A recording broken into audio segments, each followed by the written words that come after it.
नमस्ते। महाभारत का युद्ध चल रहा था। एक दिन दुर्योधन के व्यंग से आहट होकर भीष्म पितामह घोषणा कर देते हैं, मैं कल पांडवों का वध कर दूंगा।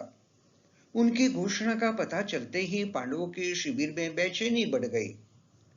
भीष्म पितामह की क्षमताओं के बारे में सभी को पता था, इसलिए सभी किसी अनिष्ट की आशंका से परेशान हो गए।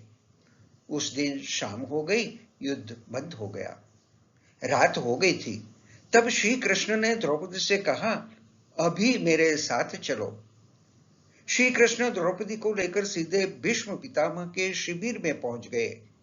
शिविर के बाहर खड़े होकर उन्होंने द्रौपदी से कहा कि अंदर जाकर पितामह को प्रणाम करो। द्रौपदी ने अंदर जाकर पितामह भीष्म को प्रणाम किया तो पितामह ने अखंड सौभाग्यवती भव का आशीर्वाद दे दिया।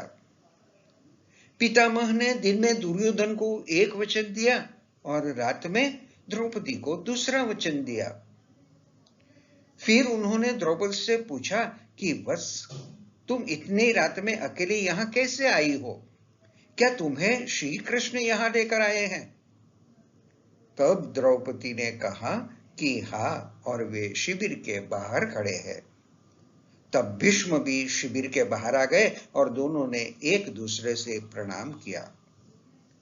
पितामह भीष्म ने कहा, मेरे एक वचन को मेरे ही दूसरे वचन से काट देने का काम श्री कृष्ण ही कर सकते हैं। शिविर से वापस लौटते समय श्री कृष्ण ने द्रौपदी से कहा कि तुम्हारे एक बार जाकर पितामह को प्रणाम करने से तुम्हारे पतियों को जीवन दान मिल गया है। अगर तुम प्रतिदिन भीष्म, धृतराष्ट्र, द्रोणाचार्य आदि को प्रणाम करती होती और दुर्योधन, दुशासन आदि की पत्नियां भी पांडवों को प्रणाम करती होती तो शायद इस युद्ध की नौबत ही नहीं आती। वर्तमान में हमारे घरों में जो समस्याएं हैं उनका मूल कारण यही है कि जाने अनजाने अक्सर घर के बड़ों की उपेक्षा हो जाती है। यदि घर के बच्चे और बहुएं प्रतिदिन घर के सभी बड़ों को प्रणाम कर उनका आशीर्वाद ले तो शायद किसी भी घर में कभी कोई क्लेश न हो।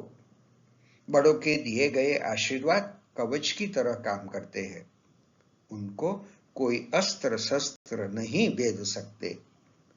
सभी इस संस्कृति को सुनिश्चित करें तो घर स्वर्ग बन सकता है।